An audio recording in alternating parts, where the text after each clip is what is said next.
Hello，大家好啊！咁呢，我就想搞個抽獎啦，但係呢，就唔會喺呢個禮拜度抽啦，唔會喺呢2個禮拜度抽啦。咁我就會喺我考完試之後抽嘅。咁我考完試呢，就會拍片通知大家啦。咁嗰個報分試嚟啊，係好重要啦。咁係啦，咁啱啱都講過啦，話 set 嗰條片啦，就係啦。咁呢就會有咩獎品呢？我喺度預告翻先。咁啲獎品呢，就喺淘寶賣緊啦，未到啦。就會有一個嗰啲點樣好呢？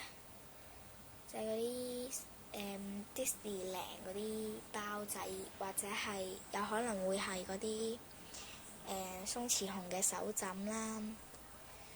咁仲有一個雞尾包嘅手枕啦，大獎嚟嘅。咁有可能啦。咁我依家都未諗好會有啲咩禮物。總之嗰啲 Gucci 呢，呢3個我講呢3個一定會有啦。咁會喺下個月抽嘅，咁未必會喺考完試後抽啦。之後呢，會有啲 bling 啦，跟住呢，仲會有一啲夾鑽嘅鉗仔啦，中獎啦。之後呢，細獎呢，就會有一包嘅水晶桃啦。水晶桃係唔好諗住係勁大嚿嗰啲咯，我唔會送嗰啲都唔叫細獎啦。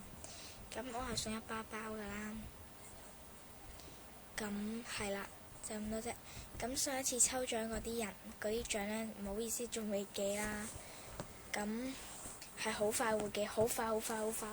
我過幾日之後就會寄嘅，因為今日都要溫書啊，俾人捉住喺屋企溫啦。